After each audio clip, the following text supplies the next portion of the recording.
परमेश्वर कबीर जी यथार्थ भक्ति मार्ग को स्वयं ही बताने के लिए इस धरातल पर आते हैं, क्योंकि परमात्मा के ज्ञान को परमात्मा ही बता सकता है। जीव की संज्ञा नहीं है कि वो उसकी बुद्धि वहां तक पहुंच सके। तो पुण्यात्माओं, परमात्मा ने दया करी है, वो प्रत्येक युग में आते हैं, ये ज्ञान सुनाते हैं। कहते हैं मानुष जन्म पाए कर जो नहीं रटे हरि नाम, जैसे कुआ जल बिना बनवाया क्या काम। जिस प्रकार कितना ही सुंदर कुआ हो, उसमें जल ना हो, बढ़िया उसका स्ट्रक्चर बना रखा हो, उसके ऊपर अच्छी छतरी लगा रखी हो, और जल उसके अंदर है नहीं, उसका नाम भले ही कूप है, कुआ है, लेकिन गुण कुएं के नहीं है। ठीक इसी प्रकार मानव शरीर प्राप्त प्राणी यदि परमात्मा की भक्ति नहीं करते हैं तो वो ऐसे हैं जैसे जल रहित कुआ होता है। फिर परमात्मा बताते हैं मानुष जन्म दुर्लभ है, ये मिले न बारंबार, जैसे तरुवर से पत्ता टूट गिरे वो बोर न लगता डर। साथी हमारे चले गए हम भी चालन हार, कोई कागज में बाकी रह रही तात लगी है वार। वो पृथ्वीपति चकवे गए जिनके चक्कर चलंत, रावण सरीखे कौन गिणे भाई ऐसे गए अनंत।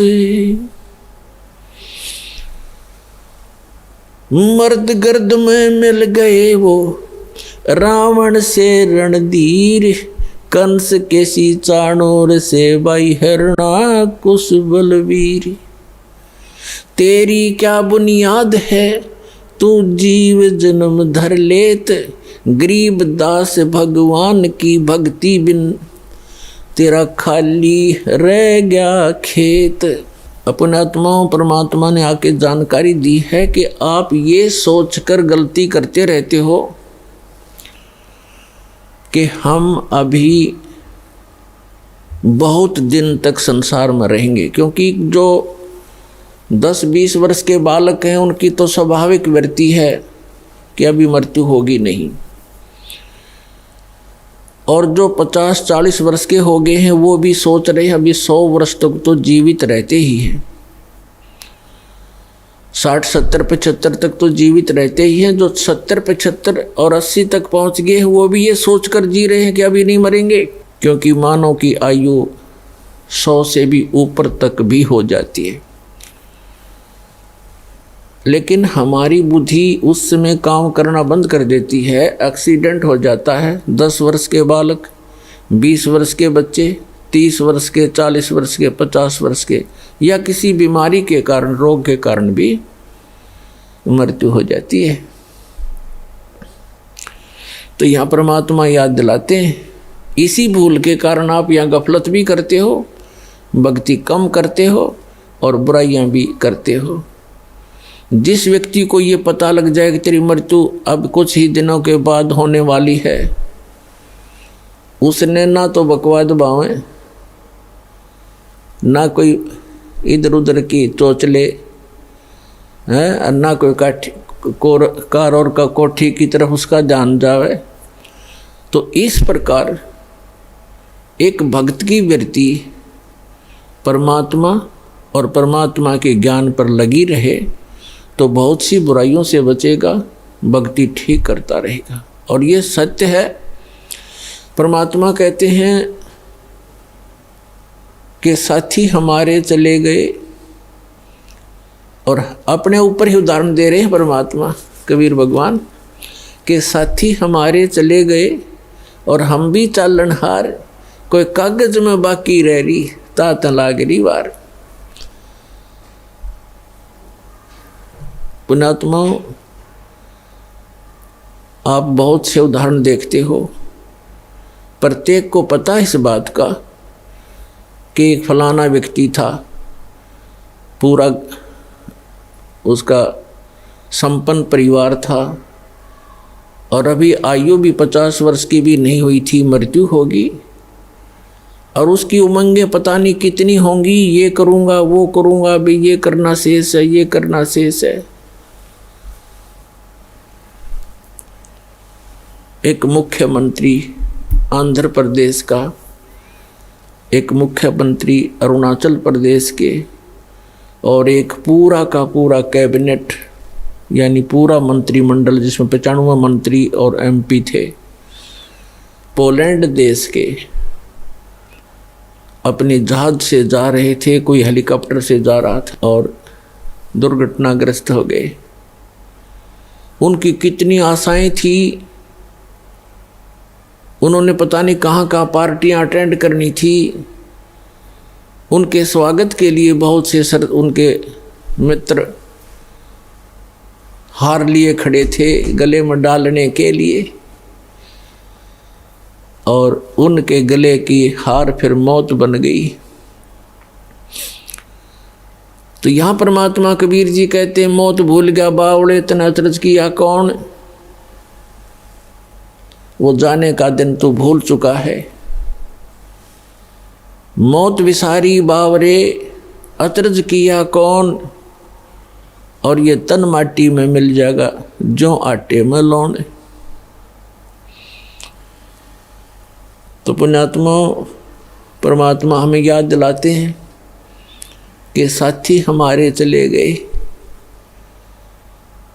आपके बहुत से मित्र या कोई रिश्तेदार या वैसे देखने में आते हैं, वो सब जा रहे हैं, तो आप भी जाने वाले हो। कबीर साहब कहते हैं आप भी जाने वाले हो, कोई कागज में बाकी रह रही है, यानी कोई शेष आयु है आपकी, और जिस दिन वो कागज पूर्ति हो जाएगी यानी आपका आयु का समय पूरा हो जाएगा तो तुरंत चले जाओगे, चाहे कितना ही आवश्यक कार्य आपका शेष रह गया हो। क्योंकि जिसको आपने अति आवश्यक कार्य मान रखा है, उसके अतिरिक्त उससे भी एक आवश्यक कार्य है परमात्मा की भक्ति, सेवा, सिमरन, गुरु की तलाश। वो आप नहीं करते हो तो परमात्मा आपके इन अनिवार्य कार्यों को महत्व नहीं देते, क्योंकि आपके जो प्रारब्ध में यानी किस्मत में, प्रारब्ध माने किस्मत, आपकी किस्मत में जो लिखा है आपको वही मिलेगा, चाहे चोरी कर लो, चाहे मिलावट कर लो, चाहे झूठ बोल लो, वो कर्म बिगड़ेंगे, मिलना उतना ही है। यदि आपने 2 नंबर का काम करके, झूठ बोल के, चोरी करके, रिश्वतखोरी करके, मिलावट करके धन इकट्ठा कर भी लिया, वो आपके पास नहीं रहेगा, वो तो जाएगा, कारण कुछ भी बनेगा, लेकिन आपके पल्ले फिर वो पाप रह जाएंगे। जो आपने उस धन को एकत्रित करने के लिए जो पाप इकट्ठे किए, झूठ बोली, चोरी करी, रिश्वत लिया, मिलावट की, तो वो पाप आपके पास रह जाएंगे, धन नहीं रहेगा। एक व्यक्ति ने लुटपुट के अपनी आत्म कथा बताई कि मेरा एक इकलौता पुत्र था, उसकी तबीयत ढीली रहने लगी, अस्वस्थ रहने लगा, उसका बहुत इलाज करवाया, झाड़े झपटों वालों के पास भी गए, जंतर मंत्र करवाए, देवी देवता पूजे, लोकल डॉक्टरों से, अपने शहर के डॉक्टरों से भी खूब इलाज कराया। अंत में पता चला कि उसके दोनों गुर्दे फेल हो गए, खत्म हो गए। उसके लिए कहीं ना कहीं से गुर्दे का अरेंजमेंट किया, आज से लगभग 25-30 वर्ष पहले की बात है। उसमें उसके कहते हैं जो किडनी ट्रांसप्लांट में लगभग 3.5 लाख रुपए लगे। वो लड़का स्वस्थ हो गया, विवाह की तैयारी हुई। 6 महीने के बाद उस गुर्दे चेंज कराने के 6 महीने के बाद बस दुर्घटना में मर गया। अब वो रो रहा था और अपनी आत्मकथा बता रहा था। उसने बताया कि मैं गढ़ा नीच आदमी था, क्योंकि जब तक इंसान सत्संग नहीं सुनता अपने बुरे कामों पर उसका कभी दिमाग नहीं जाता, उसकी बुद्धि नहीं काम करती। चाहे कितना निकम्मा आदमी हो और उसका कोई दुर्घटना हो जाए छोटी मोटी, वो न्यों क्या करे, भगवान मनीषा के बुरा कर दिया, मेरे साथ आज ऐसे क्यों घटी। और जो निरे बुरे करता है सारा दिन, पहला बुरा तो ये है कि हम भक्ति नहीं करते। इससे बुरा और कुछ भी नहीं हो सकता जो भक्ति नहीं करते। और भक्ति करते हैं तो गलत गुरुओं के पास करते हैं या मनमाना आचरण करते हैं, वो भी बुरा ही बुरा है।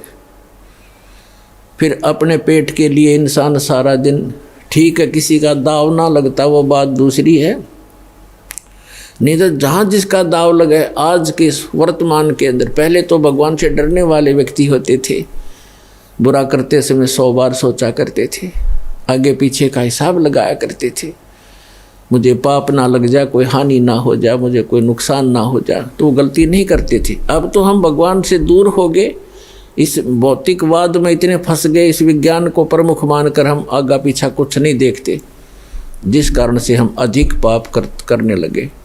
और इस प्रकार हम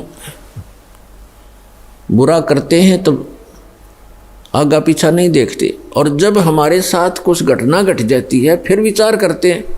तो वो बता रहा था जी मैं घना निकम्मा व्यक्ति था, मेरे ये टेप रिकॉर्डर की दुकान थी, रेडियो रिपेयरिंग की और सेल परचेज की। उस समय ये कह रहा था कि तोल के भाव से रिफिल आया करती थी इनकी टेप रिकॉर्डरों की, रील होया करती पहले, अब तो सिस्टम खत्म हो गया। और सोनी क्या मार्क लगाता था, सोनी की ज़्यादा बिकती थी, सोनी कंपनी की। और उस समय 1.5 घंटे की जो सोनी की रील होती थी 30-35 रुपये की बिकती थी, और मुझे वो 2.5 रुपये में टोटल खर्चा था मेरा, और मैं 35 रुपये की बेचा करता नकली। खूब धन हो गया, कोठी बना ली, बढ़िया जुगाड़ कर लिया। क्यों? ये सोच करके अपने बेटे को सुखी करूँगा। और जब इस ज्ञान से मैं परिचित हुआ, वो पैसा गया और जिसको सुखी करना चाहूँ था बेटा गया। अब टक्कर मार मार के रो रहा हूँ। तो पुण्यात्माओं, परमात्मा याद दिलाते हैं कि आप जी जो साधना, जो भक्ति ना करके, भगवान से ना डर के अगर 2 नंबर से पैसा कमाओगे, वो पैसा नहीं रहेगा, लेकिन पाप ज्यों के त्यों रह जाएंगे जो वो पैसा इकट्ठा करने में आप जी ने अपना समय व्यर्थ किया और वो पाप इकट्ठे किए। तो पुण्यात्माओं, इस प्रकार हमने सत्संग माने से ज्ञान होता है। तो परमात्मा याद दिलाते हैं, क्या बताते हैं,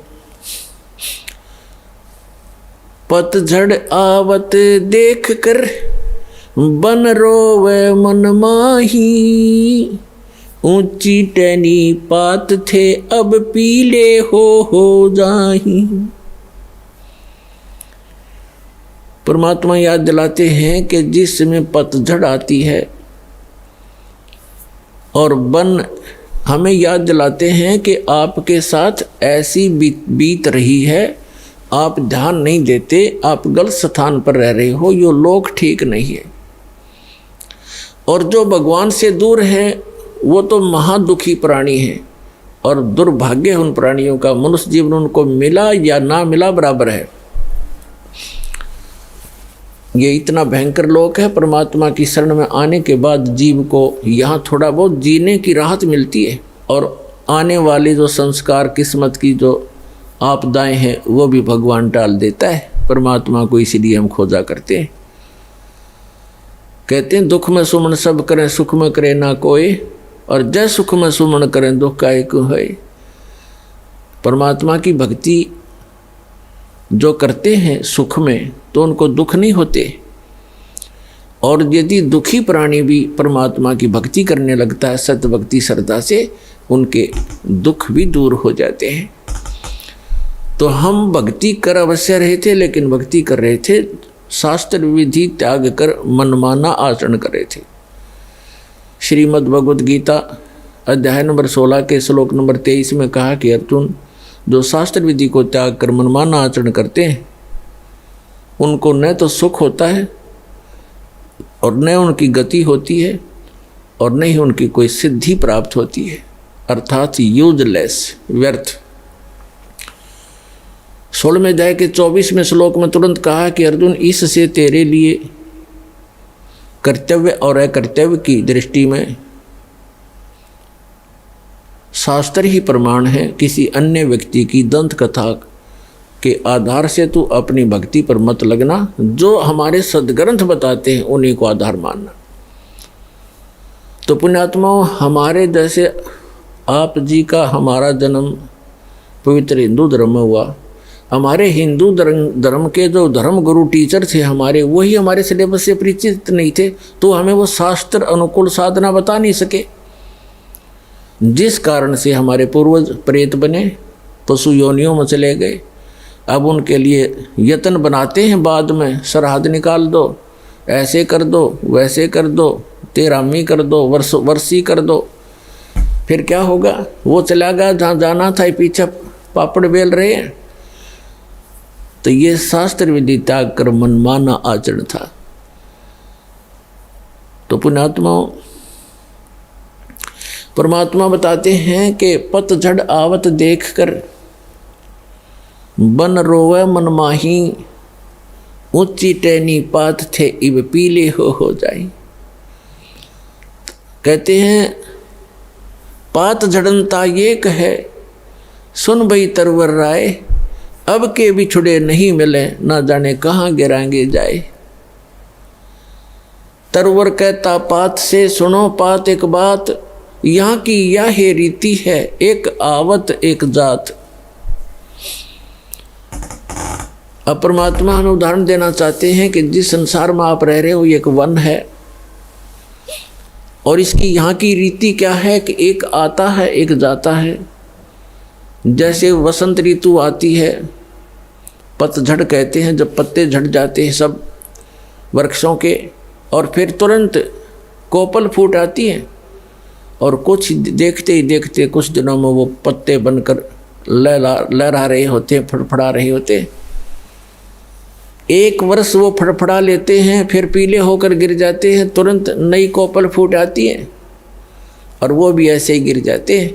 तो यहाँ परमात्मा हम उदाहरण देना चाहते हैं कि संसार रूपी वन है और एक परिवार रूपी वृक्ष है, और इसके सदस्य रूपी पत्ते ये झड़ पीले हो यानी बूढ़े हो करके या रोगी होकर मरते जा रहे हैं, दुर्घटना से समाप्त हो रहे हैं। कहते हैं पतझड़ आवत देख कर बन रोवे मन माही,